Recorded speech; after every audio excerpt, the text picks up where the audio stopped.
Bismillahirrahmanirrahim.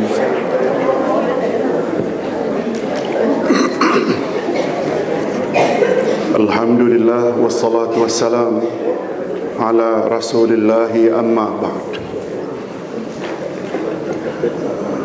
Hadirin dan hadirat rahimakumullah. Assalamualaikum warahmatullahi wabarakatuh.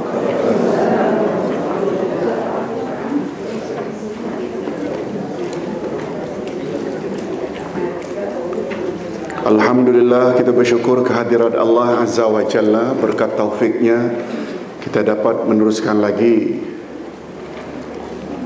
majlis ilmu kita sesuai dengan doa yang diajar oleh Nabi habis salat subuh. Tolong ikuti: Rabbi zidni ilman nafi'a wa rizqan tayyiba wa amalan mutaqabbala. Ya Allah, tambahkanlah untukku ilmu yang berguna, rezeki yang baik, dan amal yang diterima. Dari tiga perkara, ilmu, rezeki, dan amal, ternyata Nabi dahulukan ilmu. Dan Ustaz yakin dengan kita belajar pagi-pagi begini ayat-ayat Quran dan hadis-hadis Nabi, dia sangat memenuhi kehendak ilman nafi'ah. Mudah-mudahan kita diberi oleh Allah istiqamah dalam hal ini. Amin ya rabbal alamin.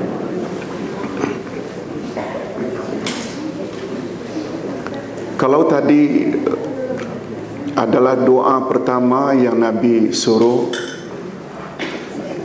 setelah doa bangun tidur,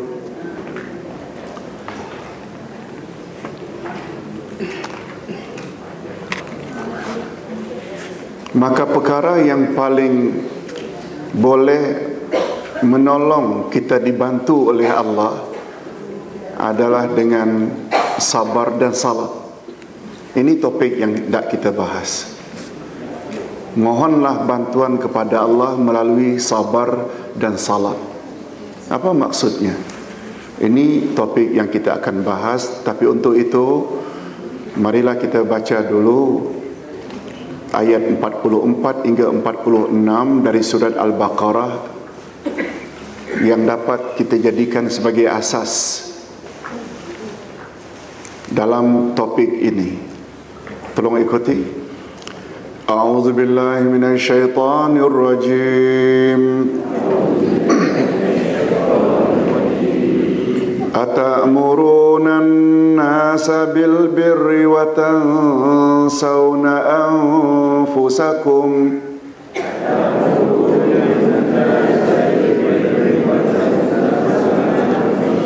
wa antum tatluna al-kitab afala ta'qilun wasta'inu bis-sabri was-salah wa innaha lakabiratun illa 'alal khashi'in.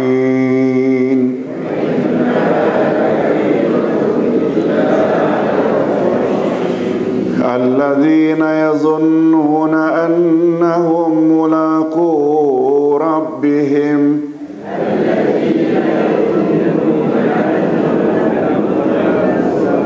وأنهم إليه راجعون.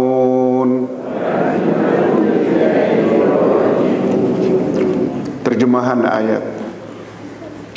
Mengapa kamu suruh orang lain mengerjakan kebajikan sedangkan kamu melupakan diri atau kewajibanmu sendiri? Padahal kamu membaca Alkitab, yakni Taurat, maka tidaklah kamu berakal. Maka tidakkah kamu berakal? Jadikanlah sabar dan salat sebagai penolongmu. Dan sesungguhnya yang demikian itu sungguh berat kecuali bagi orang-orang yang khusyuk, yaitu orang-orang yang meyakini bahawa mereka akan menemui Tuhannya dan bahawa mereka akan kembali kepadanya.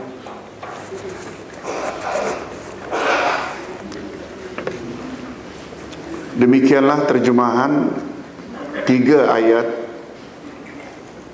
dan melalui terjemahan tersebut secara garis besarnya kita sudah ada sedikit maklumat. Ayat pertama secara ringkas menegur orang yang ada ilmu,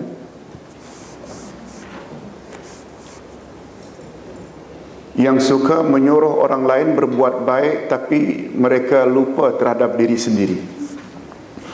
Lalu diakhiri, afala ta'qilun, apakah kamu tidak berakal? Bahasa kasarnya, kamu tak ada otak ke? Ilmu yang dia tahu faedahnya, dia coba sampai-sampai, tapi dia tidak amalkan apa yang dia tahu. Itu maksudnya. Kemudian minta tolonglah dengan sabar dan salat. Mungkin timbul tanda tanya, mengapa tidak minta tolong pada Allah? Itu sebabnya ada satu lagi terjemahan, minta tolonglah kepada Allah melalui sabar dan salat. Sama-sama, maknanya sama.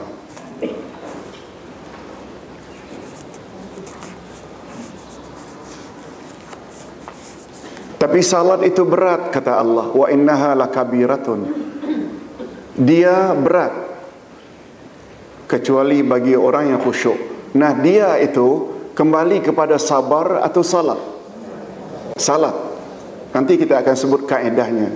Dalam bahasa Arab, kata ganti senantiasa merujuk kepada noun yang terdekat dengannya. Kita tak nafikan betapa beratnya sabar, tapi dalam hal ini, wa innaha, sesungguhnya dia, setelah menyebut sabar dan salat, dia yang dekat ke mana? Salat. Sungguh berat salat itu kecuali orang yang khusyuk. Apalagi kata khusyuk. Khusyuk kan seolah-olah sinonim dengan salat. Lalu Allah explain siapa orang-orang yang khusyuk itu, yang bagi mereka tidak berat, yaitu itu tafsirannya. Nanti kita akan jelaskan. Okey. Hadirin dan hadirat rahimakumullah. Tafsiran ayat. Mengapa kamu suruh orang lain mengerjakan kebaikan sedangkan kamu melupakan diri kewajibanmu sendiri, padahal kamu membaca kitab? Maka tidakkah kamu berakal? Kitab di sini disebut dalam kurungan Taurat. Maknanya ayat ini asbabun nuzulnya menunjukkan muslimin ke atau Yahudi? Yahudi. Allah tegur sikap Yahudi. Okey. Menurut Ibnu Abbas radhiyallahu anhuma, sebab ayat ini diturunkan ialah karena sikap ulama Yahudi Madinah. Nah, merujuk kepada Yahudi Madinah yang banyak mengetahui kebenaran karena mereka membaca kitab Taurat. Betul tak dalam Taurat Allah Subhanahu wa taala dah sebut ciri-ciri tanda-tanda rasul akhir zaman? Yes, mereka tahu. Banyak mengetahui kebenaran, antara lain akan kemunculan rasul akhir zaman dengan sifat begini dan begitu. Mereka tahu. Itu sebabnya kita selalu sebut, di antara ahli kitab Yahudi dan Nasrani dengan musyrikin, mana dari dua jenis kafir ini tertunggu-tunggu kemunculan rasul terakhir? Ahli kitab. Dan ahli kitab pula terbagi lagi, Yahudi paling tahu.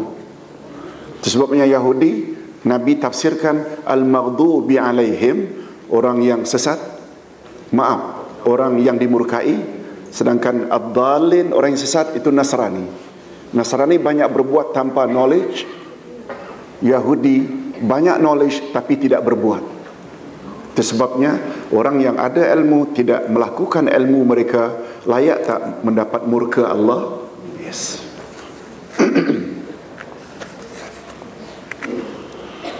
Sayangnya kebenaran yang mereka ketahui itu hanya mereka sampaikan kepada orang lain, tetapi mereka sendiri tidak mahu mengikutinya, seperti tentang kerasulan Nabi Muhammad sallallahu alaihi wasallam. Yang dimaksudkan dengan melupakan di sini ialah meninggalkan. Apakah kamu menyuruh orang lain berbuat kebaikan sedangkan kamu melupakan dirimu sendiri? Melupakan dengan di sini dengan makna meninggalkan. Sepatutnya setiap manusia tidak akan melupakan kebaikan untuk dirinya. Malahan kalau boleh, jangan ada seorang pun yang boleh mendahuluinya dalam mencapai kebaikan dan kebahagiaan. Betul tak? Kita disuruh tak berlomba-lomba menjadi kebaikan? Fastabiqul khairat, berlomba-lombalah mencari kebaikan. Ustaz terbaca tadi waktu jam kereta di depan, kalau tak salah lah, tolong betulkan composition Ustaz, the spirits of competitions. Betul tak? The spirits of competition, kompetisi, semangat bersaing, berlomba-lomba. Itu Islam suruh dalam ayat fastabiqul khairat, hendaklah kamu berlomba-lomba menuju kebaikan. The spirits of competition. Sepatutnya begitu, tapi sayangnya dia tahu dia tidak buat untuk dirinya, dia sebarkan pada orang lain. Ini salah dalam Islam. Sepatutnya setiap manusia akan melupakan, tidak akan melupakan kebaikan untuk dirinya. Malahan kalau boleh, jangan ada seorang pun yang boleh mendahuluinya dalam mencapai kebaikan dan kebahagiaan.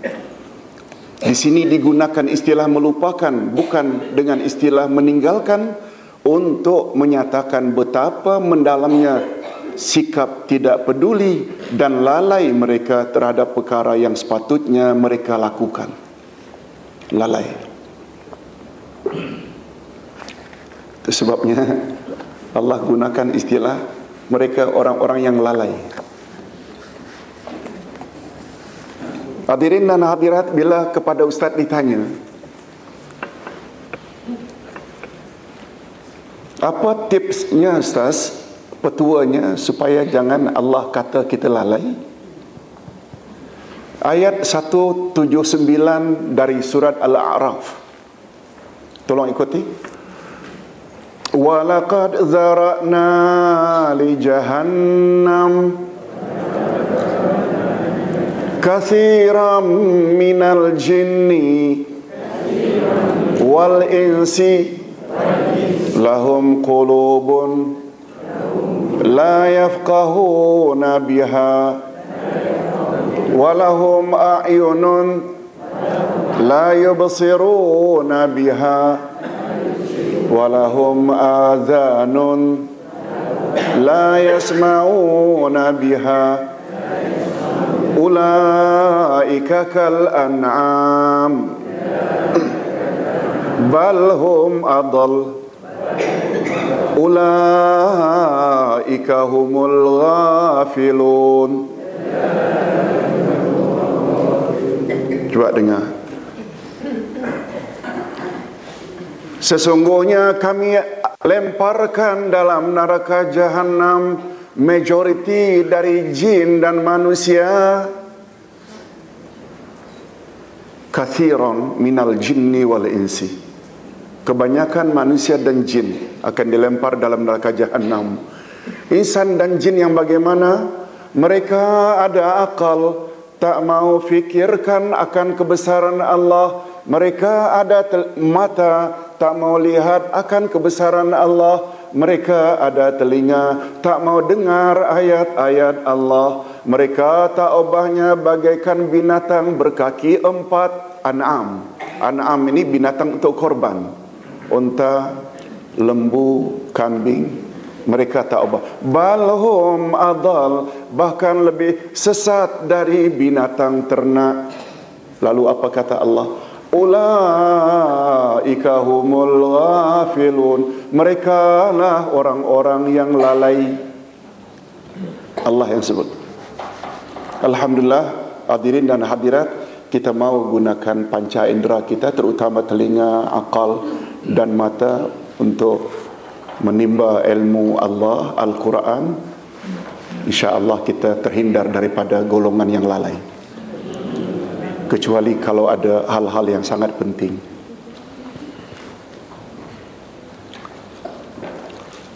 Semua sifat lalai adalah tercela, kecuali satu saja, lalai yang terpuji. Apa dia? Hadirin dan hadirat, kita bercadang Senin depan mau cuti. Kalau tak boleh jawab, tak boleh cuti. Apa dia? Berat ini Ustaz. Sudah buat program Ustaz. Tak apalah Ustaz, maaf kali ini. Rasulullah katakan pada Aisyah,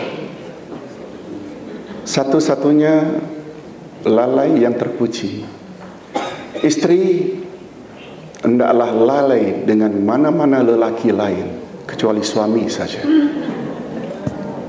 Ibu-ibu, jangan salahkan Ustaz, Nabi yang sebut. Tak boleh kau Ustaz sebaliknya, suami jangan fikir perempuan lain. Nah, Ustaz tak berani itu. Sebab Nabi sebut pada Aisyah, sebab Islam membolehkan poligami dan tidak membenarkan poliandri. Dan kita tak bahas poligami ya. Ada satu saja kelalaian yang terpuji. Apa dia? Istri yang still punya suami, jangan fikir jantan lain. Itu maksudnya. Maksudnya bukan tak boleh fikir ayah ya, ayah lelaki juga. Uncle, adik laki-laki, bukan itu maksudnya. Jangan cari suami lain selagi kita masih lagi dalam, boleh faham maksud saya. Okey, kita teruskan. Di sini digunakan istilah melupakan, bukan dengan istilah meninggalkan, untuk menyatakan betapa mendalamnya sikap tidak peduli dan lalai mereka terhadap perkara yang sepatutnya mereka lakukan. Jadi maksud ayat, sekiranya kamu sungguh yakin terhadap kebaikan atau keburukan yang dinyatakan oleh Alkitab, mengapa kamu sampai melupakan dirimu sendiri? Setuju tak kalau Ustaz katakan bahawa suruhan utama Alkitab, Taurat, selain sembahlah Allah yang Maha Esa, jangan syirik? Boleh tak Ustaz katakan yang keduanya adalah terima Rasul akhir zaman? Betul tak? Itulah dia maksudnya, kebaikan itu. Bila ikut Muhammad, wahai Yahudi, kamu akan selamat. Tapi sayangnya, kepada uncle-nya, antinya, cousin, diberitahu, ikutlah Muhammad, ikutlah Muhammad. Tapi dia sendiri yang tahu perkara itu. Untuk pengetahuan hadirin dan hadirat, kata ulama tafsir, ayat ini ditujukan kepada alim ulama Yahudi. Betul tak? Alim ulama mereka yang paling tahu. Betul tak? Bukan orang awam. Mereka sampaikan pada saudara mara kebaikan terima Rasul, tapi mereka tidak mau terima karena tidak jaga status. Betul tak? Yahudi selalu mendakwa mereka the chosen one. Mereka lah insan-insan pilihan. Kalau Muhammad jadi leader, mereka akan jadi followers. Betul tak? Ini yang mereka tak mau. Hadirin dan hadirat rahimakumullah. Sedangkan kamu membaca Alkitab, ini memberi isyarat bahawa mereka yang menyuruh itu mengetahui kebenaran yang tidak diketahui oleh orang yang disuruh supaya mengikutinya. terdapat perbezaan yang sangat besar antara orang yang disuruh melakukan sesuatu tanpa ilmu dengan orang yang meninggalkannya padahal ia mengetahui keistimewaan apa yang ditinggalkannya. Sama tak? Andai kata ada alim ulama suruh kita buat syirik, buat khurafat, buat bid'ah, lalu orang awam pun terimalah karena dia ustaz, karena dia orang alim. Sama tak di sisi Allah antara yang mengajar dan audiens? Sama atau tidak? Tak. Yang ini dalam kejahilan, dia tak dapat maklumat lain, dia ikut saja. Yang ini banyak tahu, tapi dia sabarkan. Oh, ini yang dalam istilah agama, jemaahnya itu, followers adalah jahil. Yang ini namanya jahil murakkab. Pernah dengar? Jahil yang berganda-ganda. Dia sudahlah sesat, dia menyesatkan orang lain. Betul tak? Audien hanya sesat saja, dia tidak menyesatkan orang lain. Dosanya sama tak antara yang mengajar dengan yang menerima? Tak sama. Itu maksudnya. Adapun teguran Allah, afala ta'qilun, maka tidakkah kamu berakal? Pada penghujung ayat Allah Subhanahu wa ta'ala menafikan akal mereka yang bersikap demikian. Karena akal adalah alat untuk berfikir, membezakan apa yang boleh mendatangkan manfaat bagi dirinya dan ada pula yang boleh, dan apa pula yang boleh mendatangkan mudarat. Akal. Akal yang sejahtera akan mendorong dirinya sendiri terlebih dahulu untuk melakukan apa yang berguna sebelum dia menyuruh orang lain melakukannya. Dan demikianlah sebaliknya, akal yang sejahtera juga akan menghalang dirinya dari terlebih dahulu untuk melakukan apa yang boleh mendatangkan mudarat sebab dia menghalang orang lain melakukannya. Itu sebabnya hadirin dan hadirat, tolong catat At-Tahrim ayat 6. At-Tahrim ayat 6. Yang lupa tadi dalam bab lalai itu Ustaz ada sebut Al-A'raf 179 tadi, rujukan kita.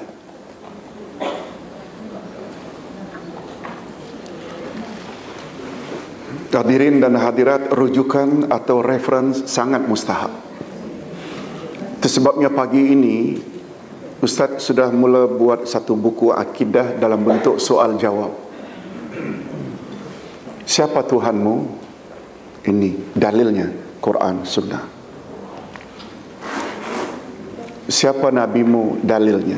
Betul tak dalam bab akidah mesti ada dalil? Tak boleh taklid. Namanya pun akidah, iaitu keyakinan. Mana boleh keyakinan berdasarkan akal? Dia mesti dari kalamullah atau kalamur Rasul, itu pun mesti dalilnya hadis yang sahih, tak boleh dhaif. Ustaz kira buku ini terlalu awal ya, sebab pagi ini baru mula. Ustaz dah kumpul 200 pertanyaan tentang akidah. 200 pertanyaan, 200 pula jawabannya bersama dalil. Betul tak zaman sekarang ini orang lebih suka begitu? To the point. To the point.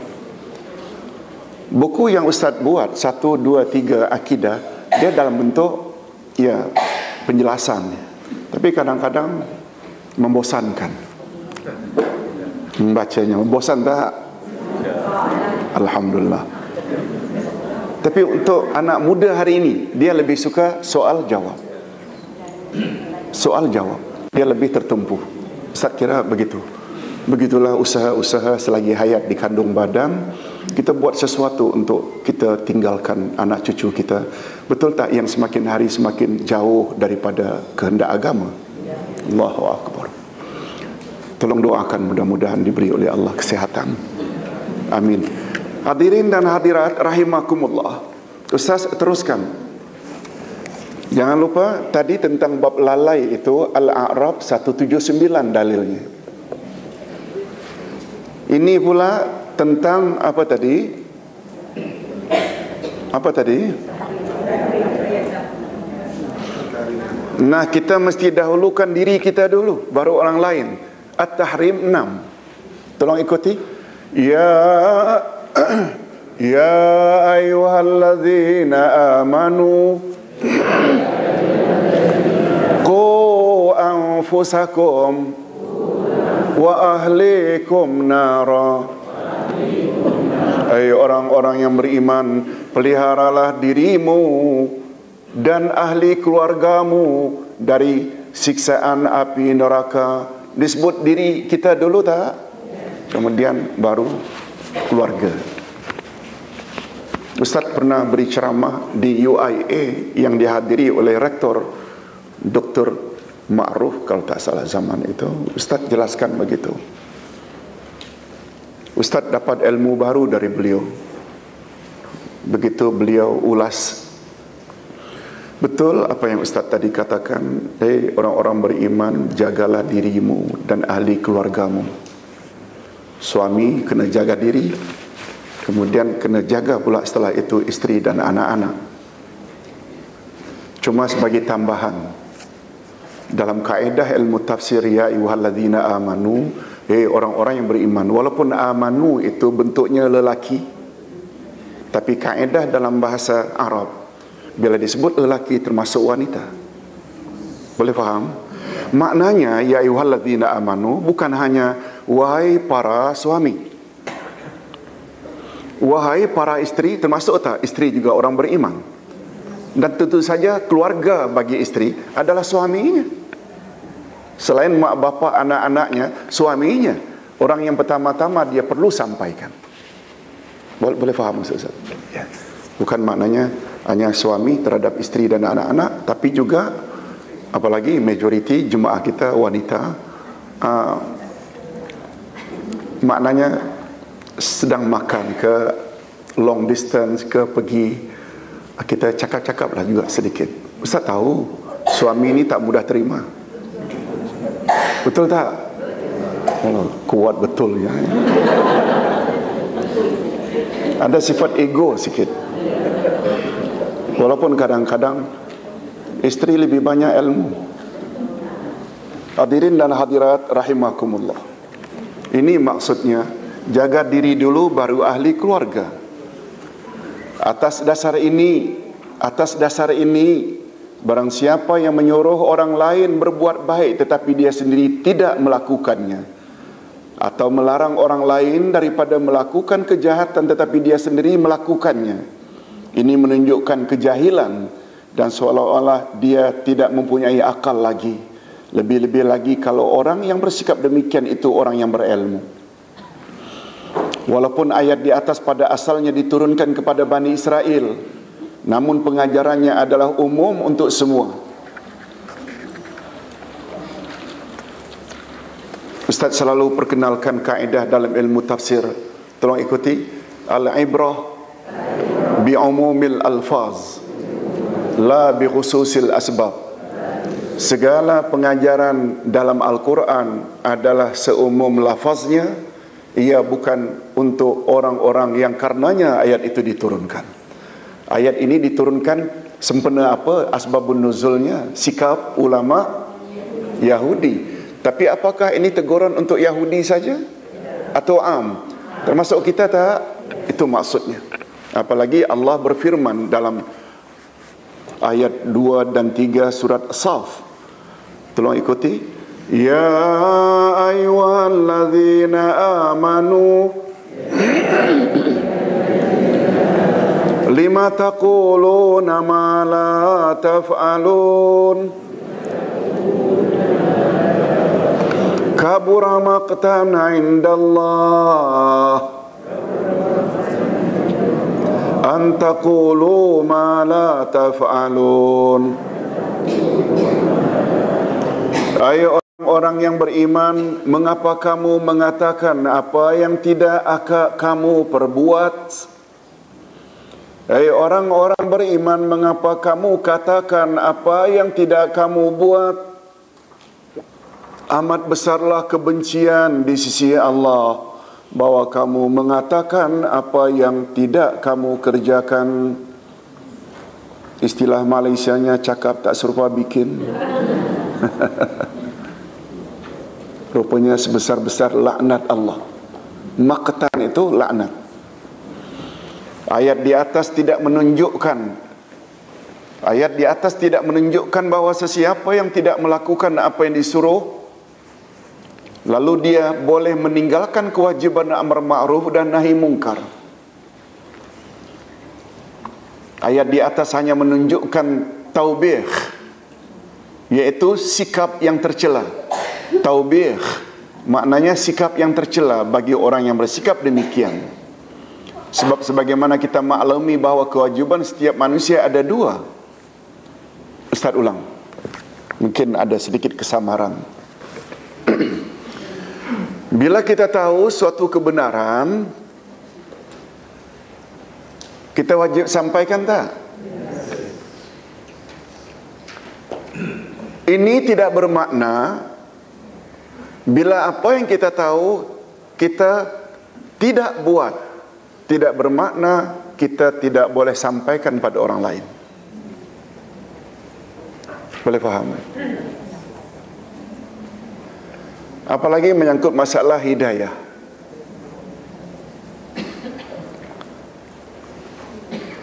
Si suami tahu kewajiban menutup aurat, diberitahu kepada isteri. Isteri enggan, tidak mau tutup aurat. Tidak bermakna si suami ini tak boleh suruh adiknya, antinya supaya tutup aurat, walaupun isterinya tidak tutup aurat. Boleh faham maksudnya? Nabi Nuh alaihi salatu wassalam, dari 4 anaknya, betul tak satu daripadanya durhaka? Kedurhakaan Kan'an, anak Nabi Nuh, tak menghalang Nabi Nuh untuk terus berdakwah. Nabi Muhammad terus berdakwah tak, walaupun angkelnya Abu Lahab, Abu Talib tidak masuk Islam? Yes, itu maksudnya. Itu maksudnya. Cuma dia mengandung makna taubih, suatu celaan daripada Allah. Itu sampai timbul ayat tadi. Mengapa kamu tidak berbuat padahal kamu tahu sungguhnya sebesar-besar kutukan Allah ke atas orang yang bercakap tapi tidak berbuat. Hadirin dan hadirat rahimakumullah. Sebab sebagaimana kita maklum bahawa kewajiban setiap manusia ada dua. Pertama, menyuruh dan melarang dirinya sendiri. Yang kedua, menyuruh dan melarang orang lain. Meninggalkan kewajiban pertama tidak berarti kita boleh meninggalkan kewajiban yang kedua atau sebaliknya. Boleh faham? Maknanya apa yang dia tahu dia tidak amalkan, maknanya kan dia meninggalkan perkara pertama. Tidak bermakna dengan tidak melakukan perkara pertama dia dibenarkan untuk meninggalkan perkara kedua. Tak, dia kena buat juga. Cuma dia di dalam keadaan kemurkaan Allah. Kalau Ustaz boleh buat contoh satu tertib yang sangat cantik dalam surat Wal Asri. Kata ulama tafsir, kewajiban berdakwah amar ma'ruf nahi mungkar datangnya first step, second atau third step dalam surat Wal Asri. Third step. Pertama, illal ladzina amanu, mesti ada iman dulu. Iman ini kata ulama tafsir mesti memiliki 3 macam ilmu. Ilmu tentang Allah, ilmu tentang Nabi, dan ilmu tentang selok belok agama. Yang digunakan istilah, tolong ikuti, ma'rifatullah, ma'rifatun Nabi, ma'rifatud dinil Islami. Ilmu tentang Allah, ilmu tentang Nabi, ilmu tentang selok belok agama. Okey. Apa dia second step? Second step apa dia setelah ada iman dan ilmu? Wa amilus salihati. Betul tak? Beramal saleh untuk diri sendiri. Baru third step, wa tawasaw bil haq. Berpesan-pesan dengan kebenaran yang awak dah tahu dan amalkan itu, sebar-sebarkan. Cantik urutan itu. Inilah bunyi nasihat Luqman pada anaknya. Pertama, nasihat Luqman pada anaknya supaya jangan syirik. Ya bunayya la tusyrik billah. Yang kedua, baru anaknya disuruh, ya bunayya aqimis salah, dirikan salat. Langsung disusuli wa'mur bil ma'rufi wanha 'anil munkar. ajak orang buat baik, cegah orang buat mungkar. Betul tak? Yang ketiga ini adalah dakwah. Cuma Luqman tak gunakan istilah dakwah, amar ma'ruf nahi mungkar. Betul tak amar ma'ruf nahi mungkar adalah konten utama dalam dakwah? Sama ada suruh atau larang. Dan yang keempat, kalau wal asri gunakan wa tawasau bisabri, Luqman gunakan yang keempat, fasbir ala ma asabak. Bersabarlah nak kamu terhadap apa saja yang menimpa kamu. Barangkali orang caci kamu dengan penyampaian itu, orang pulaukan kamu, sabar. Sama tak nasihat Luqman dengan kandungan surat wal asri? Sama, urutannya pun sama. Alladzina amanu, Luqman gunakan istilah jangan buat syirik. Betul tak? Dengan kata lain, jangan buat syirik, milikilah iman yang murni. Betul tak? Wa amilus salihati, Luqman tak gunakan istilah aqimus salah. Betul tak? Salat adalah amal saleh, yang menjadi kemuncak amal saleh adalah salat. Yes, macam itu. Inilah dia objektif utama Ustaz buat sekolah di Batam. Tak bentuk anak yang tidak rugi daripada di dunia dan di akhirat. Sama betul dengan kehendak motif pendidikan Luqmanul Hakim dalam surat Luqman. Okey. Hadirin dan hadirat rahimakumullah. Manusia yang sempurna ialah orang yang menunaikan kedua-duanya serentak. Dan adalah manusia yang paling buruk jika meninggalkan kedua-duanya. Sedangkan jika dia melakukan salah satu daripadanya, tentu saja tidak setaraf dengan orang pertama, yaitu melakukan kedua-duanya, tetapi dia adalah lebih baik dari golongan yang kedua.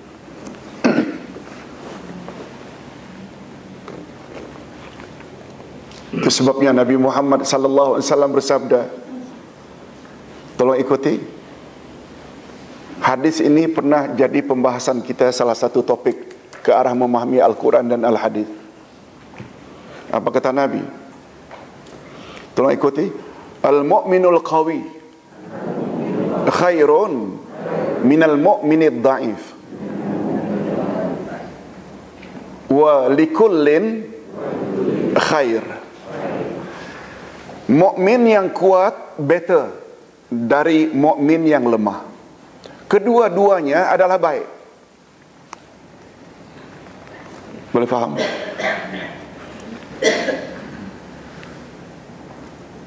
Terhadap 4 perkara baru insan bebas dari kerugian dalam surat Wal Asri. Kan miliki iman dulu, amal saleh untuk diri sendiri, kemudian yang ketiga berdakwah, yang keempat sabar. Ternyata taruhlah umpamanya orang tersebut ada ilmu, dia hanya untuk amalkan untuk dirinya sendiri, dia tidak berdakwah. Mana yang dikatakan mukmin yang kuat? Yang ada keempat-empatnya. Betul tak bila dibandingkan dengan yang hanya ada 2 saja? Betul tak? Ini lemah. Tapi Nabi still kata walikullin khair. Masing-masing ada kebaikan. Boleh faham? Tapi tentu saja derajat kebaikan yang pertama lebih berbanding yang kedua. Itu maksudnya. Hadirin dan hadirat rahimakumullah. Hanya saja naluri atau fitrah manusia biasanya tidak hormat kepada orang yang perbuatannya berbeza dengan perkataannya. Malahan menteladani seseorang melalui perbuatannya adalah lebih mendalam kesannya dibandingkan jika hanya melalui perkataan sahaja. Islam tidak akur dengan peribahasa, ambillah apa yang saya katakan, tapi jangan diambil apa yang saya lakukan. Oh.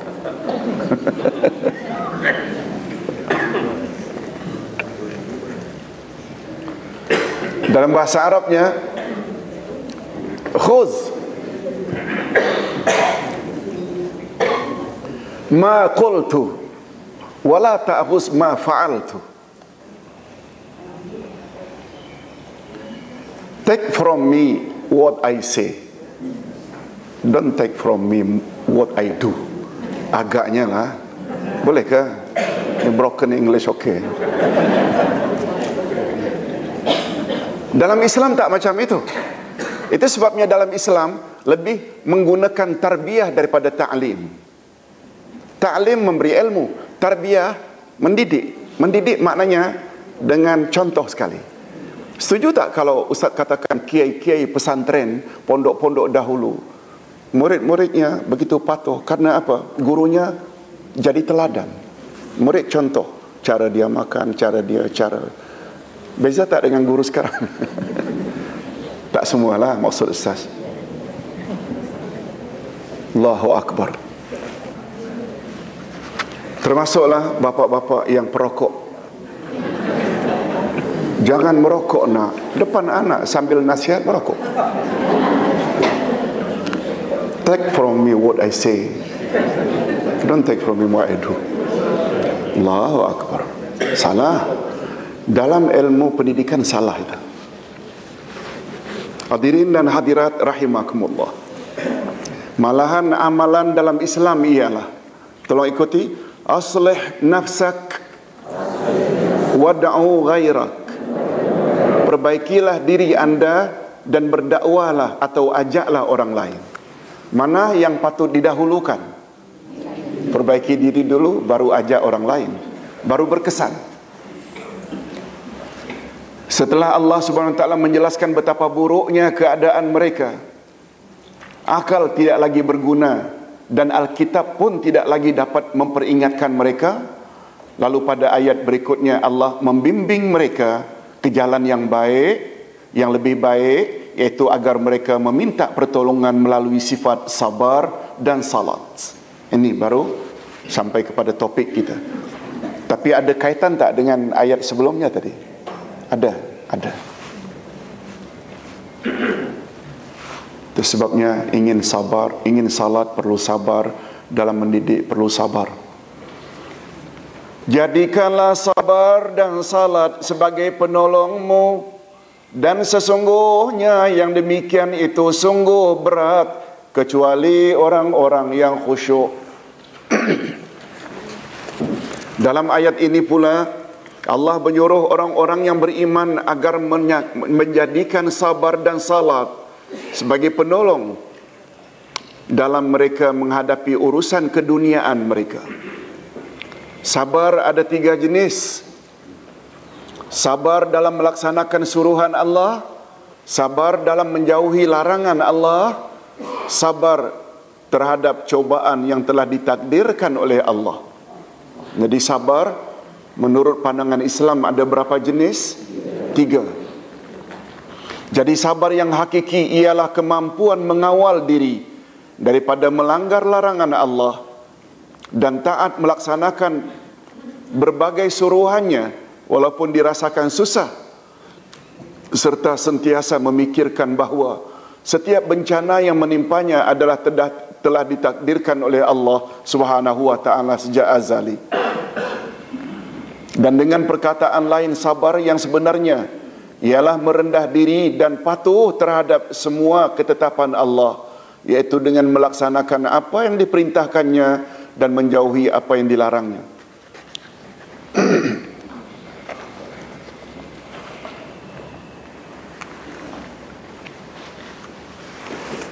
Itu sebabnya hadirin dan hadirat, setelah kita belajar, baru kita tahu bahawa persepsi banyak masyarakat kita sebenarnya salah.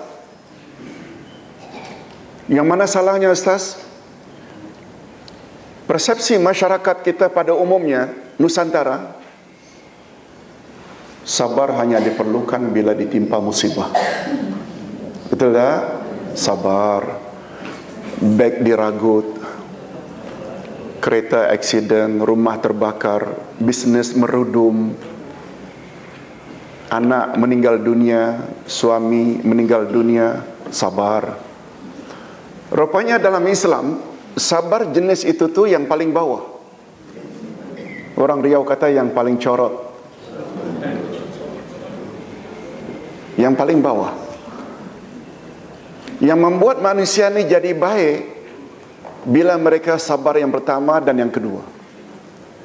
Sabar terhadap melaksanakan perintah Allah.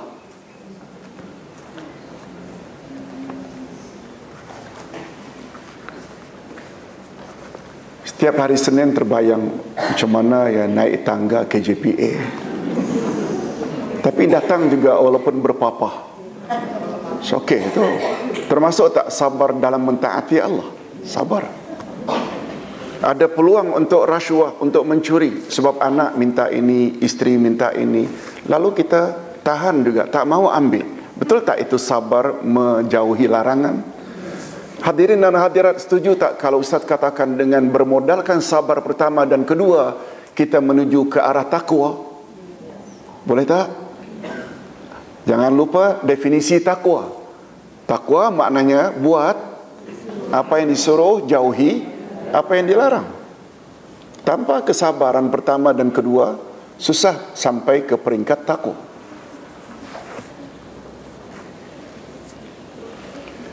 Apalagi Abu Bakar As-Siddiq pernah berkata, tolong ikuti, ad-dunya zulmah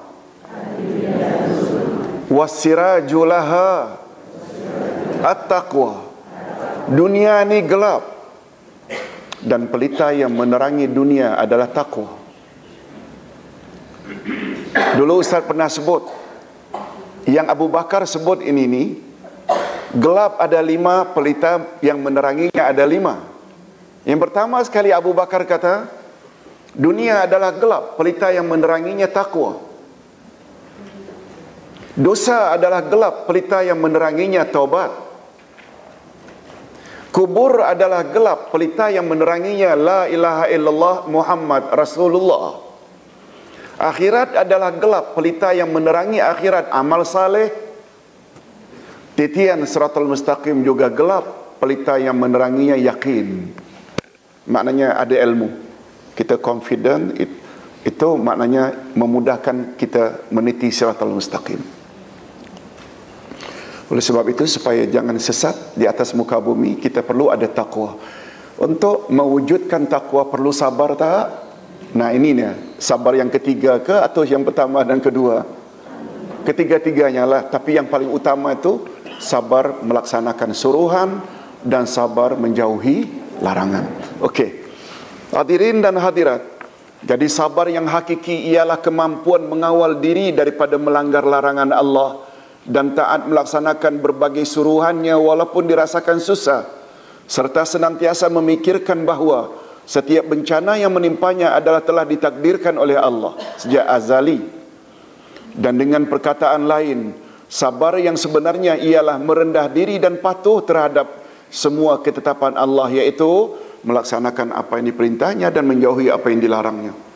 Setiap manusia sangat memerlukan ketiga-tiga jenis sabar di atas. Betul tak? Semua kita sangat perlu.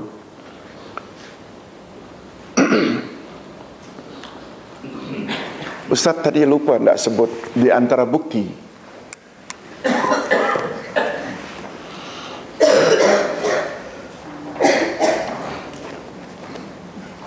agar perintah Allah dapat dilakukan dengan sempurna, kita perlu sabar. Di antara bukti, coba ingat selalu, ini analisa Imam Al-Qurtubi. Kata Imam Al-Qurtubi, ayat menyebut wasta'inu bis-sabri was-salah. Sama ayat ini nih, 45 nih, dengan ayat 153 surah Al-Baqarah. Ya, tadi ayat 45. Yang ini ayat 153. Sama betul. Cuma yang ini ada tambahannya dan akhirnya lain. Tolong ikuti. Ya ayyuhalladzina amanu ista'inu ista'inu bis-sabri wassalah innallaha ma'as-sabirin. Kalau ayat 45 tadi diakhiri dengan salat itu berat kecuali bagi orang yang khusyuk. Yang ini pula, hey orang-orang beriman, minta tolonglah pada Allah dengan sabar dan salat. Sesungguhnya Allah bersama orang-orang yang sabar.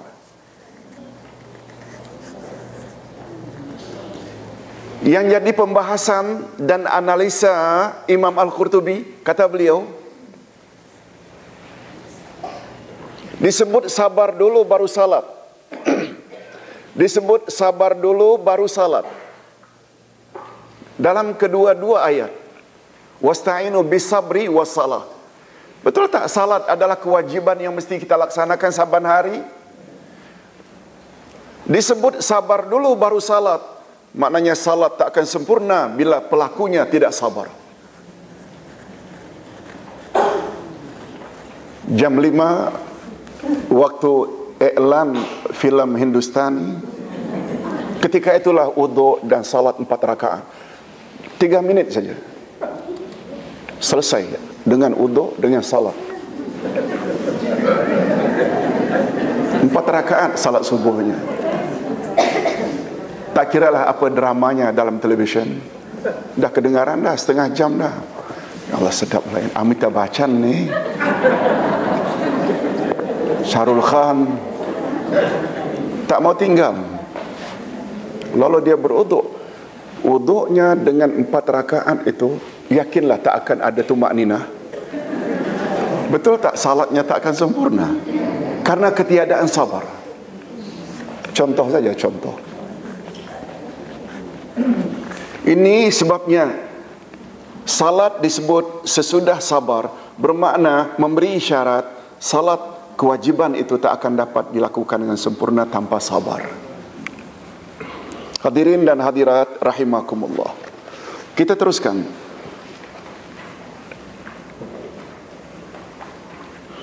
Setiap manusia sangat memerlukan ketiga-tiga jenis sabar di atas. Dengan sabar segala-galanya dapat dilakukan dengan mudah. Sabar adalah kunci kejayaan. Ini selalu jadi bidalan orang-orang tua kita. Sabar kunci kejayaan. Allah senantiasa menolong orang-orang yang sabar. Sesungguhnya Allah bersama orang-orang yang sabar pula. Tadi penghujung ayat 153, jangan lupa tulis di sampingnya Al-Baqarah 153 untuk rujukannya ayat lain. Innallaha ma'as sabirin. Sesungguhnya Allah bersama orang-orang yang. Apa makna Allah bersama di sini? Sekedar tahu, melihat, mendengar ke, atau Allah tolong? Allah tolong. Kan dalam ilmu akidah kita dah belajar ada al-ma'iyyatul ammah, ada al-ma'iyyatul khassah. Iaitu al-ma'iyyatul khassah dengan makna pertolongan. Adapun perintah Allah agar kita memohon pertolongan dengan salat. Adapun perintah Allah agar kita memohon pertolongan dengan salat. Karena salat adalah tiang agama dan cahaya bagi orang yang beriman, serta tali penghubung antara hamba dengan Tuhannya. Jika salat dikerjakan dengan memenuhi syarat rukunnya, adab-adabnya, serta kehadiran hati seperti berdiri di hadapan Allah yang Maha Perkasa dengan rasa rendah diri, rasa takut akan azabnya dan penuh harap kepada rahmatnya, salat yang dilakukan dengan cara begini akan boleh menolongnya agar dapat menghindarkan diri daripada dosa dan segala jenis kemungkaran. Apalagi semua kita tahu, catat di sampingnya Al-Ankabut 45. Al-Ankabut 45. Tolong ikuti. Wa aqimis salah inna salata tanha 'anil fahsya'i wal munkar. Dirikanlah salat, sesungguhnya salat mampu menghalang kamu dari perbuatan dosa dan mungkar. Boleh tak kita simpulkan dari ayat 45 Al-Ankabut ini, matlamat salat supaya pelaku salat itu merasa benci dengan segala bentuk maksiat dan mungkar. Betul tak? Mungkin ada yang tanya, Ustaz, banyak juga orang tak pernah tinggal salat tapi mungkar buat juga.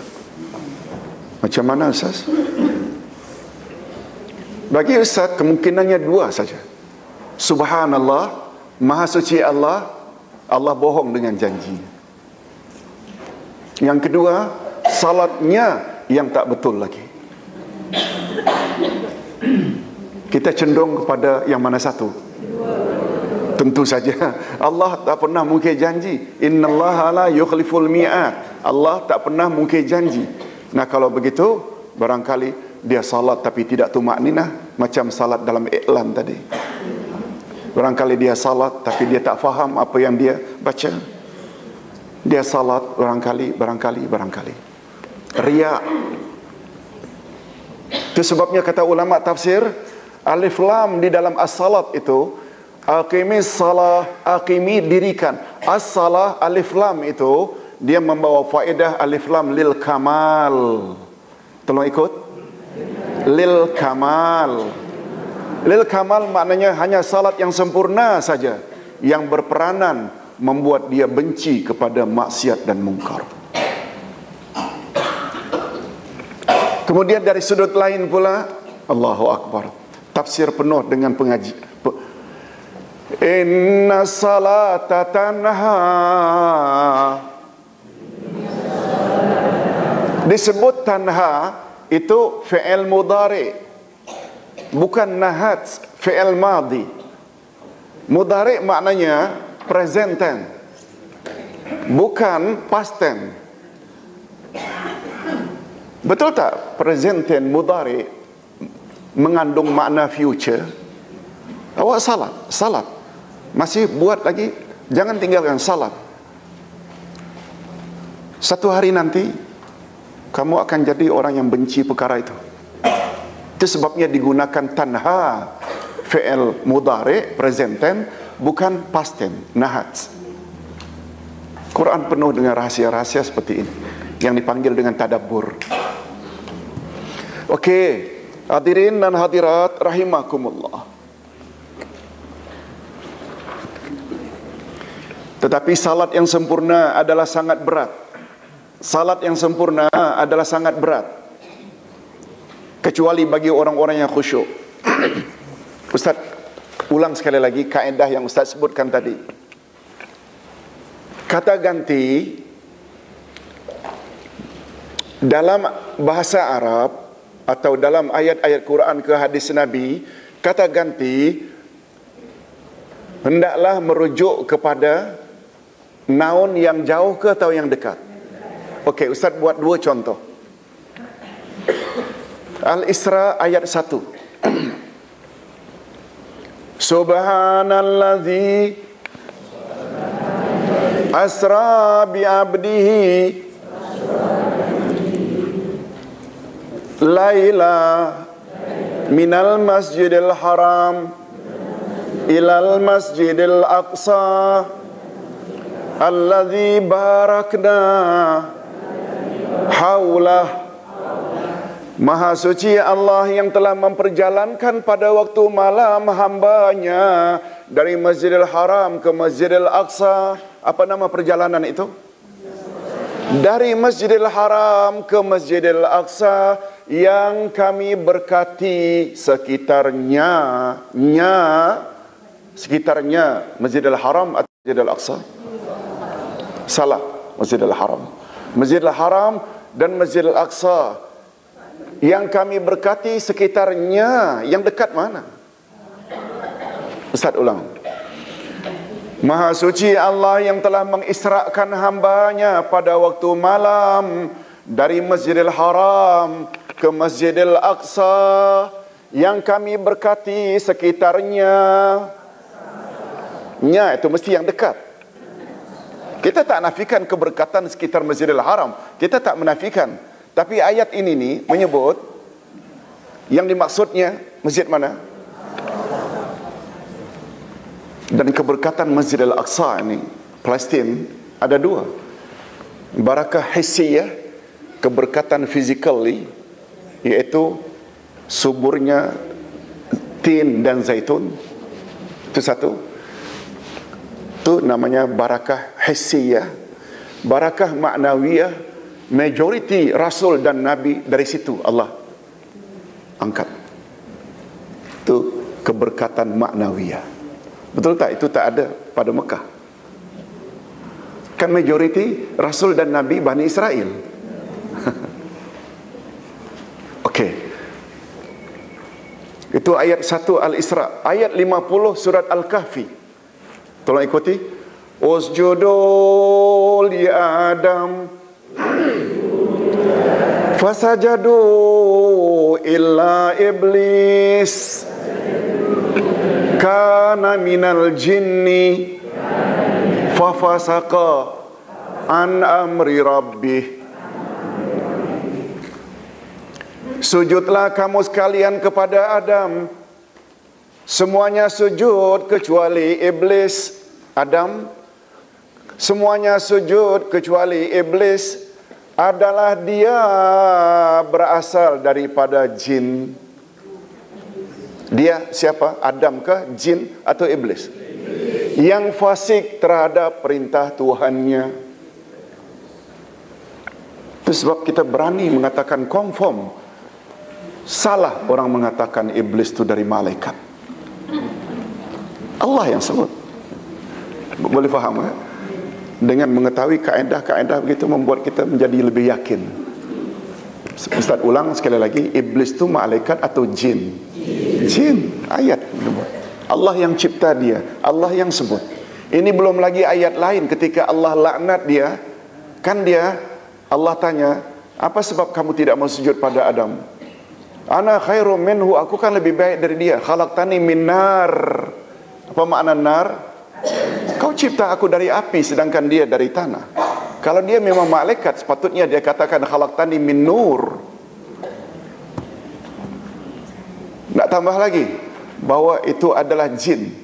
Allah sebut usjudu li Adam fasajadu illa iblis aba wastakbara. Sujudlah kamu sekalian pada Adam, semuanya sujud kecuali iblis. Dia enggan dan dia takabur. Jadi motifnya iblis tidak mau sujud karena apa? Pendorong takabur, akal atau nafsu? Malaikat tak punya nafsu untuk dia sombong. Betul tak?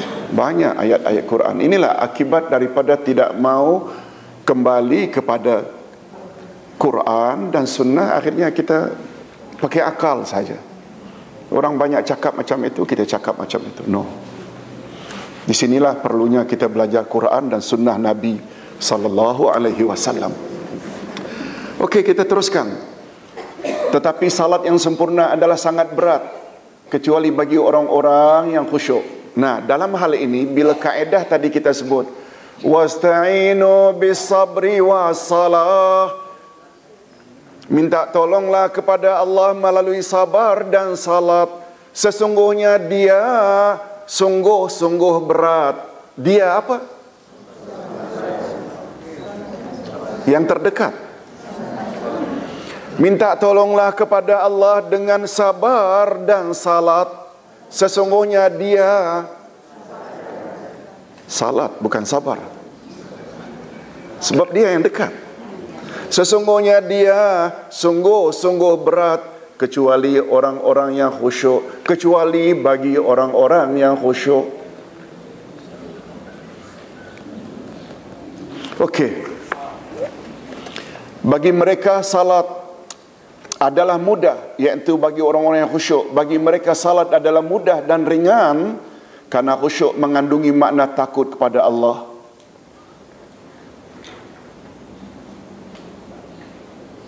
Perasaan seperti ini akan mendorongnya supaya melakukan salat dengan rela hati dan lapang dada, bukan karena terpaksa.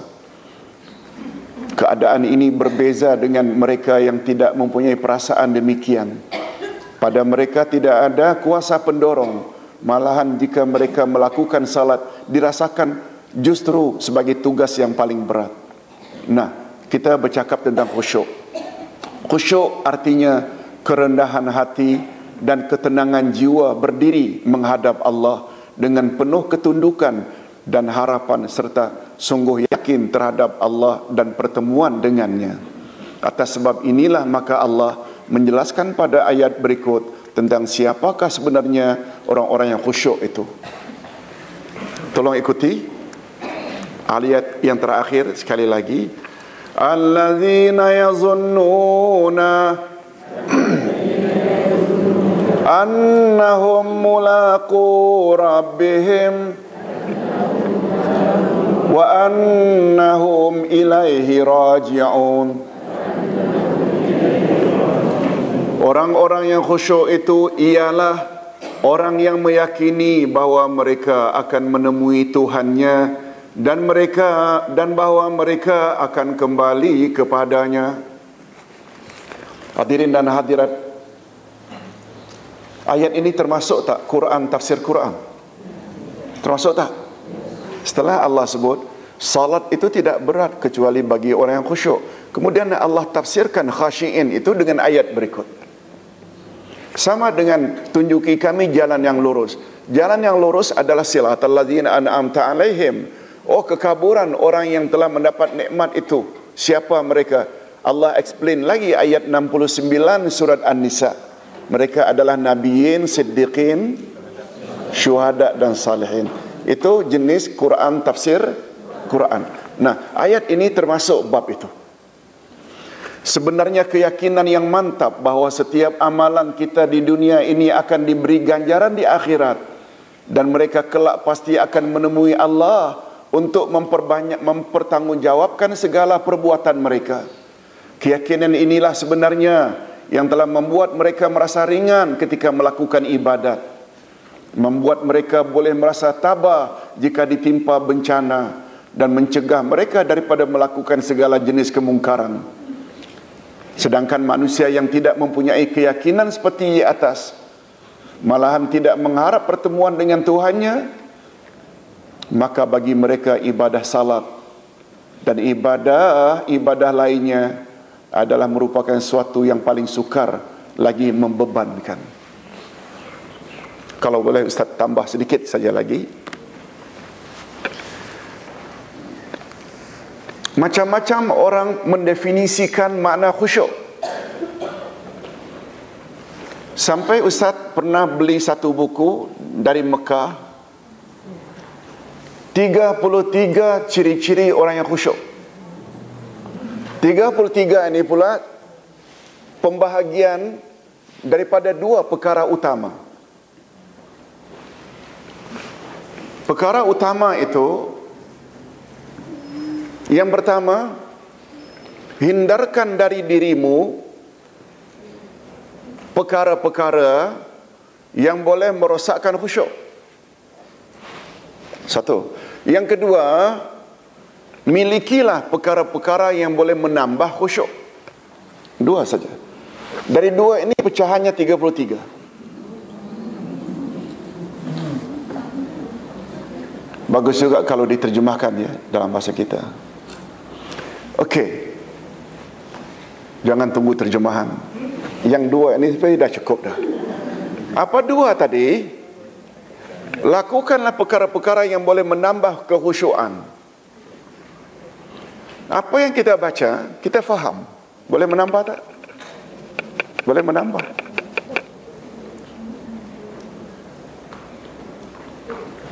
Beruduk dengan lengkap.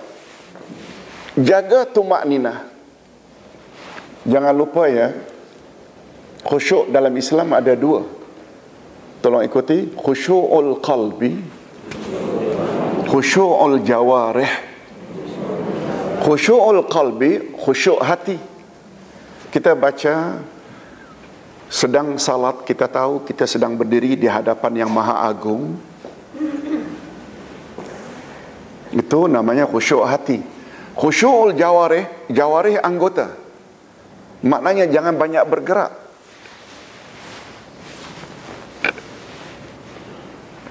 Kalau di negara Arab kita lihat khusyu'ul jawarih ini agak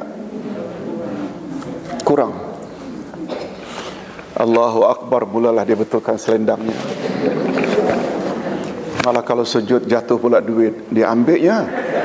Bukan sekadar ambil, sempat hitung pula.